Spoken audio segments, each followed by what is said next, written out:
આપણે 9.1નો માપનનો 8મા દાખલાથી શરૂઆત કરીશું. આગળના દાખલા મેં ગણાયેલા છે, તમે ન જોયા હોય તો એક વખત જોઈ લેજો. હવે અહીં શું કહે છે, રકમ સમજશો તો જ આવડશે દાખલા, બાકી નહીં આવડે બધા દાખલા. તો જો મોહન એક સમલમ ચતુષ્કોણ આકારનું ખેતર ખરીદવા ઈચ્છે છે.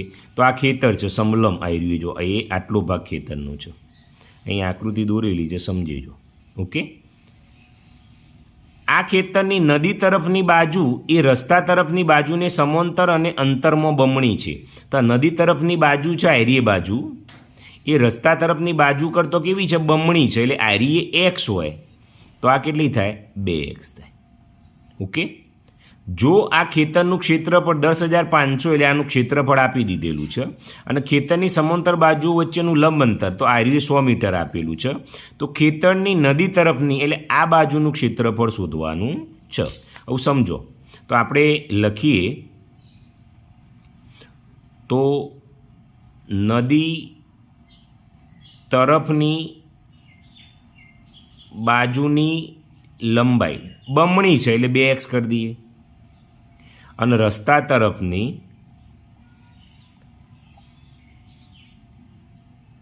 બાજુની લંબાઈ એ x કરીએ. તો આપણને તો વિદ્યાર્થી મિત્રો ખબર જ છે ખેતર કેવું છે, લંબચોરસ છે, સોરી સમલમ છે. તો અહીં લખીએ સમલમ ખેતરનું ક્ષેત્રફળ 1/3 ગુણ્યા h કૌંસમાં a વત્તા b. આ લોકોએ ક્ષેત્રફળ આપેલું છે 10,500. તો લો 10,500 1/3 એમના એમ. h કેટલા, h 100 મીટર આપ્યા છે તો 100. એ કેટલા છે, 2x એમ, પેલું x છે તો 2x વત્તા x. તો 10,500 એમના એમ. આ બગડો ઉપર ગુણાઈ જાય, આ 100 નીચે ભગાઈ જાય. અહીં શું વધે, 2x વત્તા x એટલે 3x. શૂન્ય ગઈ શૂન્ય ગઈ શૂન્ય ગઈ શૂન્ય ગઈ. તો 105 ગુણ્યા 2 બરાબર એટલે કેટલા આવશે, 210. આ તગડો છે અહીં ભગાઈ જાય બરાબર x. તો 3 × 21 અને આ મીંડું. તો x બરાબર શું આવ્યું, 70. એકમ શેમાં બધા, મીટરમાં છે તો મીટર આવ્યા. આ જવાબ તો આવી ગયો. પણ અહીં શું માગ્યું છે જુઓ, ખેતરની નદી તરફ બાજુની લંબાઈ. તો જુઓ ખેતરની નદી તરફની બાજુની લંબાઈ બરાબર. હવે જુઓ નદી તરફની બાજુની લંબાઈ કેટલી છે, નદી તરફની 2x. તો 2x તો 2 ગુણ્યા x કેટલા, 70. 70 દુ 140 મીટર.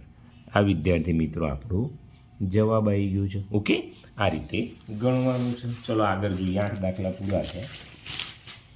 9 આ દાખલા છે ને પાછળના થોડા ભારે છે ને સમજવા પડે એવા છે. 9મો લઈ લઈએ. શું કહે છે જોજો, જમીન ઉપર એક ઓટલો છે, તેની ઉપરનું સમતલ સમબાજુ અષ્ટકોણ છે. આ રહ્યો જુઓ, એક અષ્ટકોણ એટલે 8 બાજુ, 1 2 3 4 5 6 7 8 ઉપરનું છે આ ચિત્ર. તો અષ્ટકોણીય સમતલનું ક્ષેત્રફળ શોધો. તો આ અષ્ટકોણ છે એનું ક્ષેત્રફળ શોધવાનું વિદ્યાર્થી મિત્રો આપણે થાય છે. ઓકે, તો આ એકદમ ઇઝી છે, તમે સમજો તો. જો નથી સમજતા તો જ લોચો પડે છે. હવે જોજો ધ્યાનથી, હું તમને સમજાવું. આ એક ભાગ થયો, ચલો આ એ બીજો ભાગ લઈ લઈએ આપણે. ખ્યાલ આવે તમને? આ બીજો ભાગ લઈ લઈએ. જો એ આ 3 ભાગ થશે ટોટલ. આ એક, આ બીજો અને આ 3 ભાગમાં. કારણ કે અષ્ટકોણ ક્ષેત્રફળ એવું કોઈ સૂત્ર હોતું નથી. તો પહેલો ભાગ છે એને નામ આપી દઈએ A B C D E F G H. તો A B C H ચતુષ્કોણ A B C H નું ક્ષેત્રફળ. હવે એ કયો છે, સમલંબ છે. તો સમલંબનું તો આપણને ખબર છે 1/3 ગુણ્યા h કૌંસમાં a વત્તા b. તો 1/3. હવે h કેટલો છે, તો ઊંચાઈ કેટલી છે, 4 આપેલી છે, ગુણ્યા એ કેટલી આપેલી છે, આ એરિયા તમે 11 આપેલી છે, અને એ બી નથી આપી, પણ તમે જો અહીં આપેલી છે 5 મીટર. તો આ બધી બાજુઓના માપ સરખા હોય એટલે આ એ 5 થશે, એટલે 5 વત્તા 11.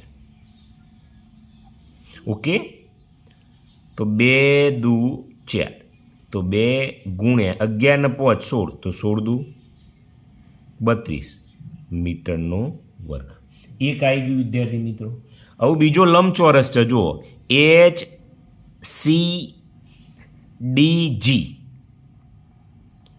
HCDGનું ક્ષેત્રફળ. તો એ તો લંબચોરસ છે, તો લંબચોરસનું ક્ષેત્રફળ આપણને ખબર છે, લંબાઈ ગુણ્યા પહોળાઈ. લંબાઈ કેટલી છે? તો 11 અને આ 5, તો 11 ગુણ્યા 5, 11 પંચો, એ કેટલી આવી? 55 મીટરનો વર્ગ. બસ.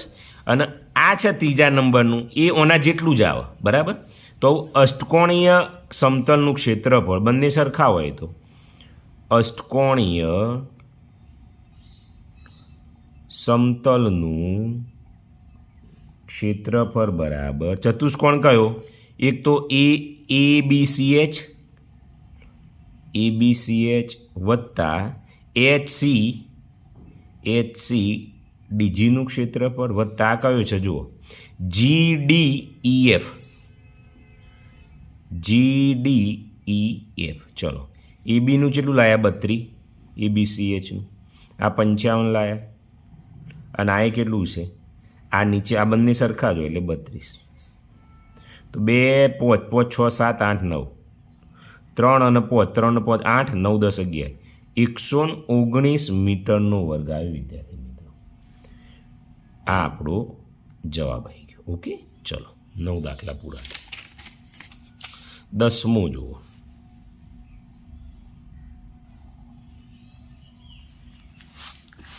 સમજો, 10મો થોડો ભારે તો છે. શું કહે છે? એક પંચકોણ આકારનો બગીચો છે. તો આયરો બગીચાની વાત છે, એ આ બગીચો જુઓ.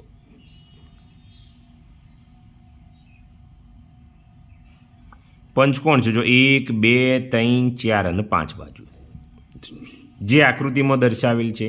આ પંચકોણનું ક્ષેત્રફળ શોધવા માટે જ્યોતિ, તો આ જ્યોતિ અને કવિતા એને વિભાજન કર્યું છે. બગીચો આમ છે, પણ જ્યોતિએ ઊભું વિભાજન કર્યું છે અને આણે આડું કર્યું છે.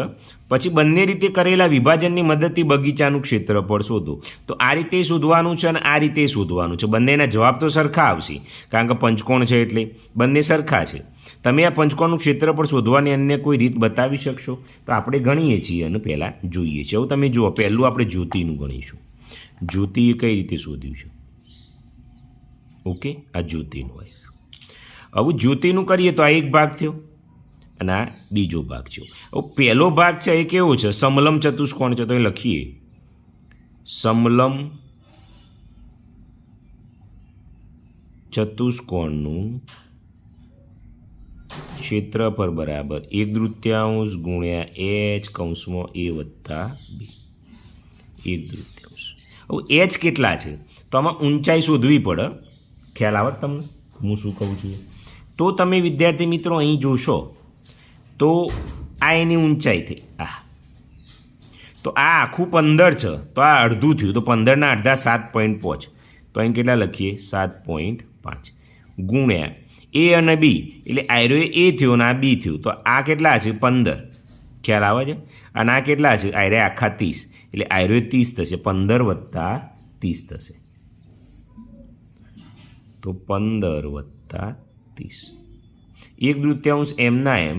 અહીં પોઈન્ટ કાઢો એટલે 75/10. પોઈન્ટ પછી એક ઓકડો હોય એટલે દૂર કરવો હોય તો થાય. 30માં 30, 40 અને 45. હવે વિદ્યાર્થી મિત્રો અહીં તો પોઈન્ટમાં આવશે. જુઓ, તો 75 ગુણ્યા 45 કરી દઈએ પહેલાં. ઓકે, તો અહીં રફકામમાં કરું છું, તમારે પાછળ કરવાના. 0 4 5 20 0 વધી 2, 4 7 28, 28 29 30, પોચે 25નો પોચડો વધી 2, 7 5 35, 36 37, 5 7 3 3 કેટલા આવ્યા? 3375 ભાગ્યા 2 ગુણ્યા 10. હવે વિદ્યાર્થી મિત્રો અહીં તમે જોશો તો આ 10 છે એટલે એક પોઈન્ટ ઉપર કાપી દઉં. 3337.5 ભાગ્યા 2. આ 2 હો પડે, આપણને કામ છે એટલા માટે. હવે એકમ કયા છે? તો તમે જુઓ તો બધું આપેલું છે મીટરમાં છે, તો મીટરનો વર્ગ થશે. પણ આ તો એક જ ભાગનું આવ્યું. આર્યું શોધ્યું એ એક જ ભાગનું, 2 ભાગનું છે. તો કુલ ક્ષેત્રફળ શોધો તો આને 2 વડે ગુણવું પડે. તો 337.5 ભાગ્યા 2 ગુણ્યા 2. તો 2 ગયા 2 ગયા. તો 337.5 મીટર સ્ક્વેર. આ કોનું આવ્યું? જ્યોતિનું ક્ષેત્રફળ. તો જ્યોતિનું કેટલું આવ્યું વિદ્યાર્થી મિત્રો? 337.5 મીટરનો વર્ગ.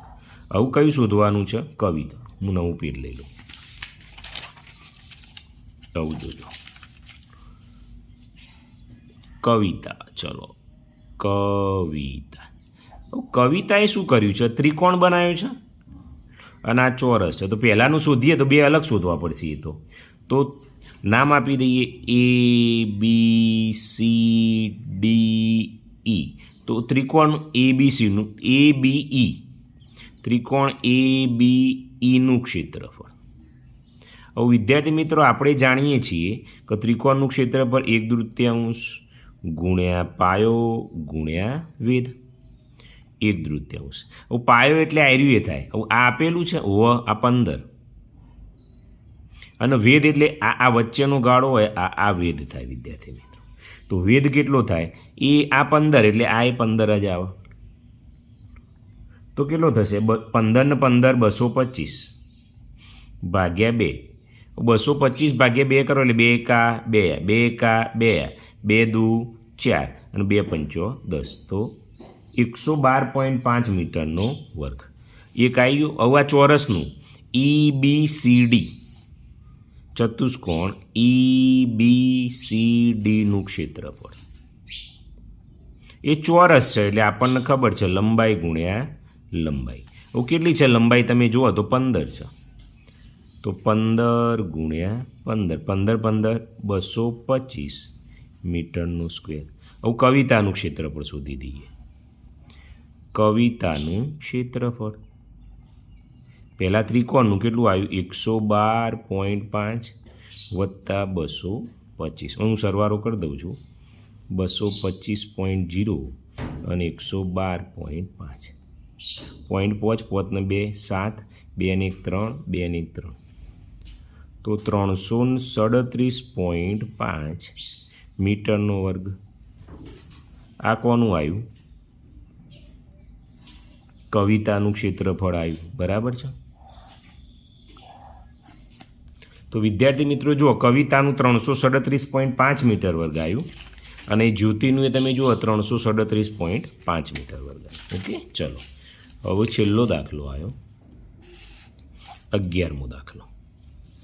શું કહે છે એ તમે ધ્યાનથી જોજો. આકૃતિમાં ફોટો ફ્રેમની બહારની ધારનું માપ 24/28 સેન્ટીમીટર છે. એટલે આ રહી છે. ઓકે, દેખાય છે ને? આ 24 અને આ 28 બહારનું અને અંદરની ધાર એટલે આ 16/20 છે. હવે જો ફ્રેમના ચારેય ટુકડાની જાડાઈ સમાન હોય તો ફ્રેમના પ્રત્યેક ટુકડાનું ક્ષેત્રફળ શોધો. એટલે આ એ શોધવાનું, આ બીજાનું એ શોધવાનું, ત્રીજાનું એ શોધવાનું, ચોથાનું એ શોધવાનું. તો વિદ્યાર્થી મિત્રો પહેલાંનું અને ત્રીજાનું સરખું છે, બીજાનું અને ચોથાનું સરખું છે. તો આપણે ગણવાનો ટ્રાય કરીએ છીએ. પહેલું આનું શોધી દઈએ, સમલંબ ચતુષ્કોણ. આ પહેલો 1 નંબર.